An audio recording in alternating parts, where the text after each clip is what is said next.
Taapsee, welcome to India Today. I want to begin this conversation by asking you about your two important releases this year.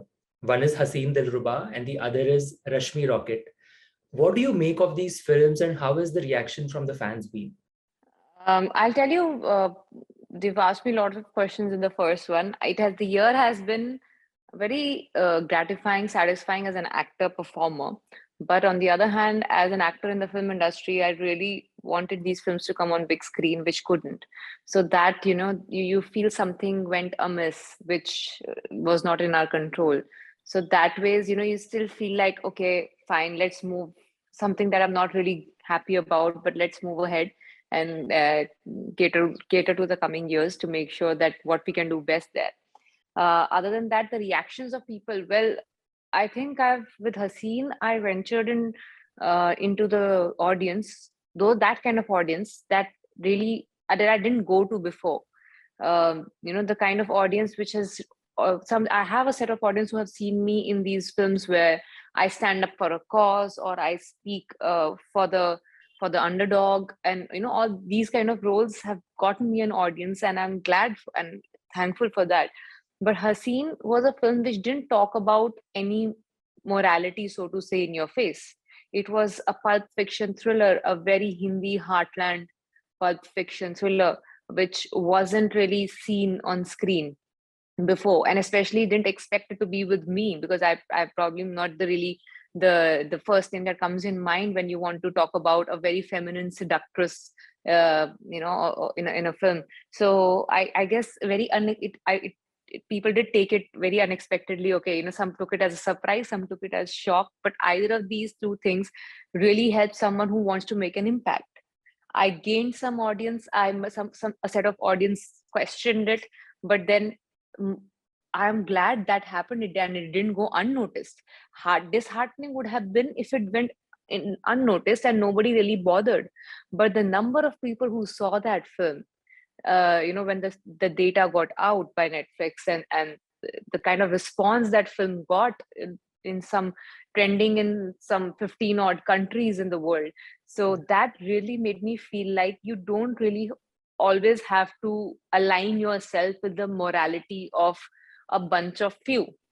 It should be about what you feel is right, your gut feeling, and just go with it. Because me and Kanika, when we dived into this, we really found Rani as one of the most fascinating characters, a very strong female fascinating character. But then we realized over the release that maybe, we realized that morality even in females can differ, which is okay.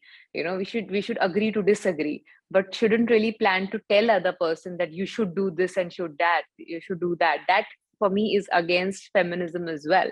So I think the fact that we stuck to our morality, what we felt was right, and we went ahead with it, gave me new set of audience which I never had before because of scene. And then, yeah, Rashmi Rocket got me back into my domain, which people know me for, with a different agenda this time, with a different story, with a different look as well, which again took a lot out of me to be that on screen, challenged me physically to extent that I've not been to before. And I think that also got noticed and appreciated. And these two characters for me were such opposite. Like, one was on the extreme feminine side of a female protagonist, and the other was touching the masculinity of a female. So these two were like two polar opposite characters that I got to do, and uh, came out in the same year, and both got its set of audience. I don't think there can be a better uh, a better result for for an actor. What happened with me this year with both the films. Absolutely. Absolutely. And you've also touched upon a very interesting point right now when you spoke about Haseen. And I think a lot has to do with the writing of the character and who this person was, right? I want to speak to you about how has your personal compass on saying yes or no to films changed and evolved over the years? Because I'm guessing you invest so much into each and everything that you definitely take these calls based on an intuition and also a hunger for doing diverse characters. How has that evolved? It has evolved in the sense that I'm getting stronger or braver to take these risks. Initially, it is more like, okay, let's just walk the cliche right path, righteous character path, and try to do something different in that righteous path. Whereas slowly with some films that I started taking up, be it, the Pink, to getting into Aman Marziyan, or to get into now Haseen, all these are not your conventional, or Badla also for that matter, was not these righteous characters really.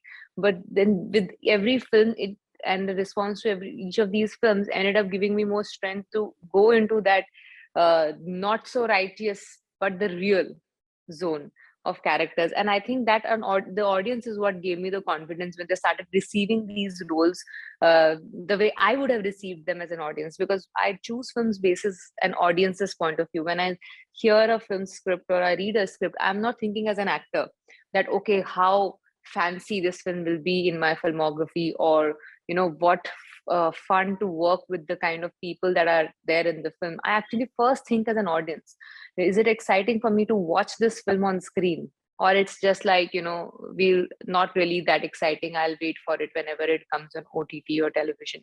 So when I feel excited for to watch this film as an audience is when I do that film as an actor. And yeah, the risk factor, I keep increasing that with every year, be it in terms of the the scale of the film, or in terms of how out of the box or different can the character be, which can put a lot of things into a question mark where morality is concerned. That's a very interesting take, given the fact that you've sort of navigated and been able to make an attempt to play diverse characters, given the paradigms of commercial cinema or trying to do something different and hatke, as people usually call it and label it, right? You have sort of created your own niche, and you continue to do that even in next year. When we look at the titles that are coming, they're all so damn exciting and also diverse. What keeps you going? What keeps you ticking as somebody who's also physically pushing herself? You've done that this year, and I'm guessing you will also do it. What keeps you ticking? It's just that I've realized when I don't put in an effort, my audience sees that, and then they don't really give me the love that gets me motivated and encouraged to keep going. It's only when I have to put myself through grilling situations is when I get the kind of love that I get. And it has been consistent over the last 4-5 years. Whenever I have put in the hard work, I have found an audience who've motivated me, encouraged me that, okay, this was good, let's try something bigger next. So that is what I've realized, that this is what keeps me motivated. Just do something that is going to put you in a very discomforting situation as a person, in terms of like, you feel like you don't know how you're going to do it. I'm not sure if I'll be able to pull this off. That's what I felt when Rashmi came my way, or even when Haseen came my way. I was the most anti-casting for Haseen, and that is what kept me excited, because this is something I've never done before. I actually don't even know how will I be able to do it. When Rashmi came my way, I was like, how will I make this kind of a body convincing and be like that physically on screen? I was not sure about it. When Mitali's film came my way, I'm not a person who is anywhere close to Mitali Raj at a personal level, in the sense we are very different kind of characters in real.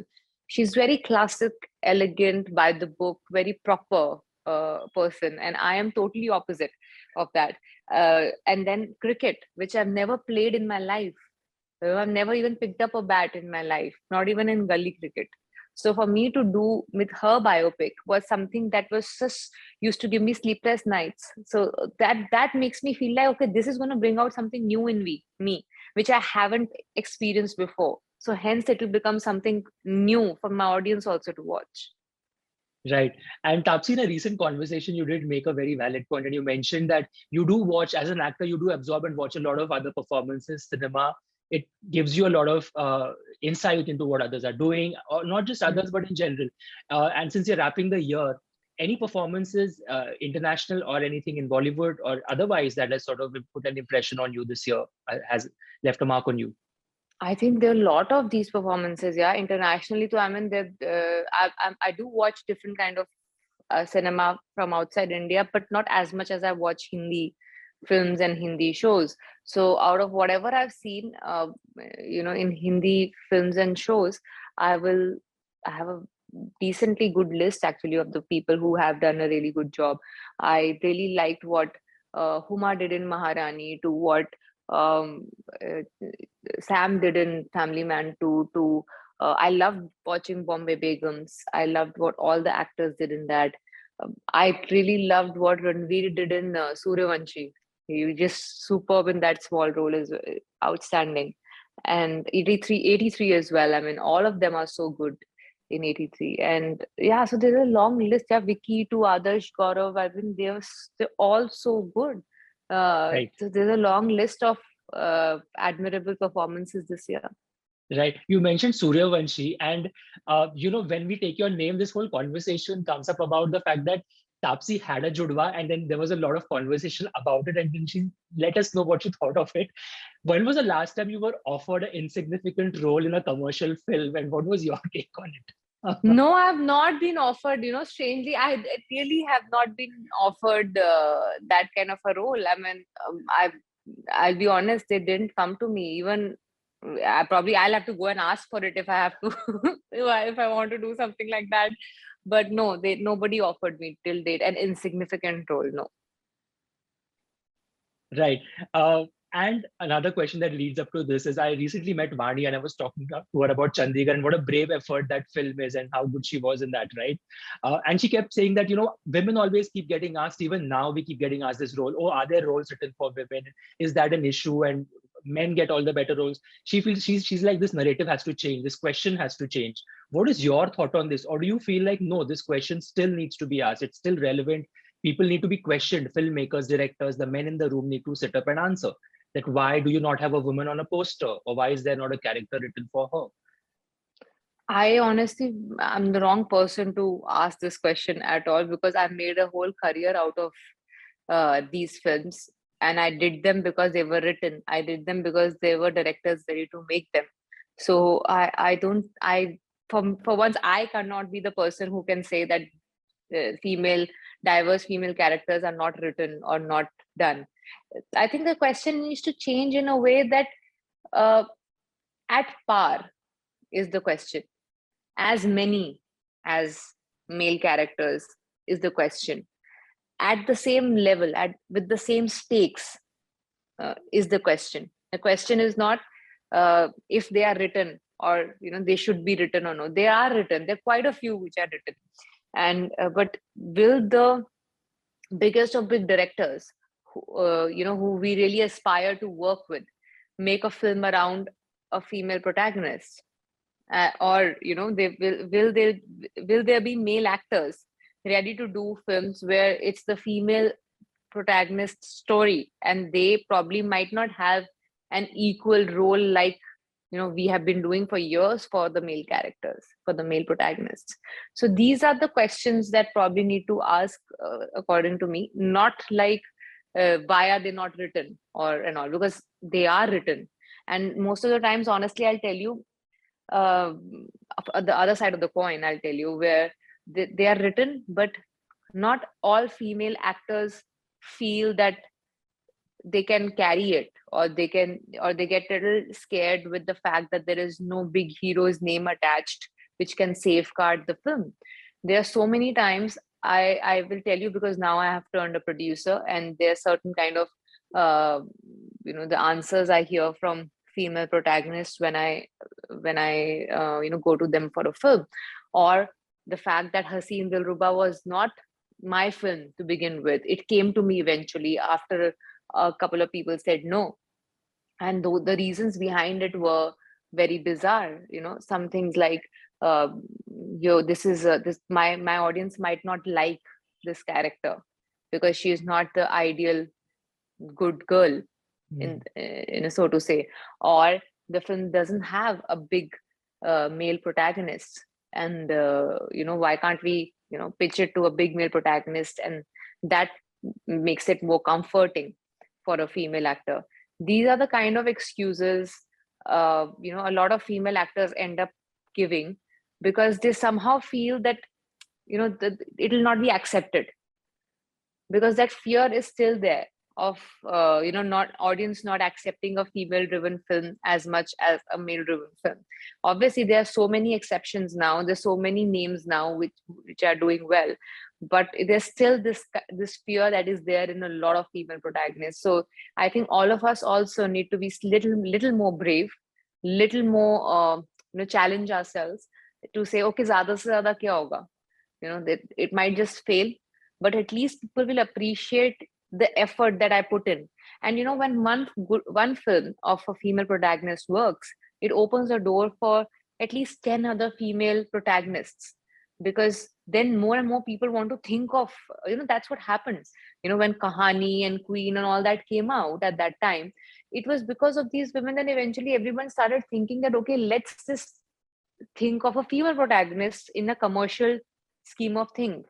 So that is how it opened doors for so many other female protagonists. So it is just going to exponentially increase if all of us try and make that effort. So we need to just be strong enough and brave enough for that. You're definitely being braver and putting more effort if you look at your next year's list. I mean, look at the titles and how diverse these characters that you're playing. You clearly seem to be setting the you're setting the stage for not just yourself, but like you said, hopefully more women, younger, newer faces, more talent might probably get, and now that you're a producer, get a platform to also showcase. Can you quickly run me through what's coming up and what fans can expect from you next year? Next year, I have Loop Lapeta, which is the adaptation of Run Lola Run. Yes. It's going to come out on Netflix. And then I have Shabash Mithu, that's Mithali Raj's biopic. And then I have Dobara, which is a time travel thriller with Anurag. And then I have Blur, which is my maiden venture as a producer. That's going to be a psychological thriller. Then there is an out-and-out comedy called Wo Ladki Hai Kahan, where you'll see me as a cop. Really, really fun comedy with obviously a takeaway of sorts, which you will know when you see the film. But yeah, it's going to be one crazy comedy that you've not seen me doing before this.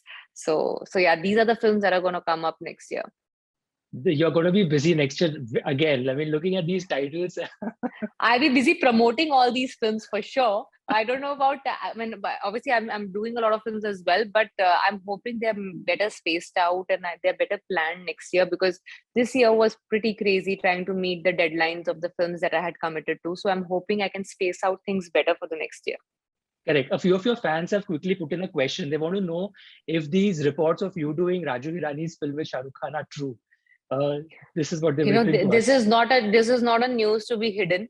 And if whenever that's finalized, I'll be the one shouting and telling everyone if you like it or no.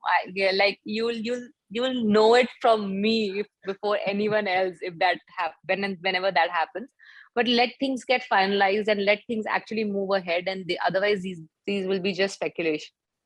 Absolutely. No, I mean, we would be screaming through rooftops when that comes to us, and we will all be. You'll hear me on the rooftop for sure. You better be on that rooftop for sure. But Taapsee, this was a lovely conversation as always.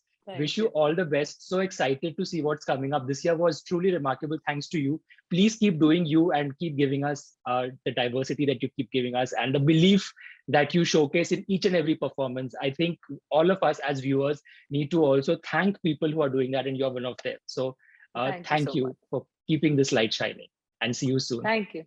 Thank you so much for having me. Bye. Take care, Taapsee. Bye. Bye.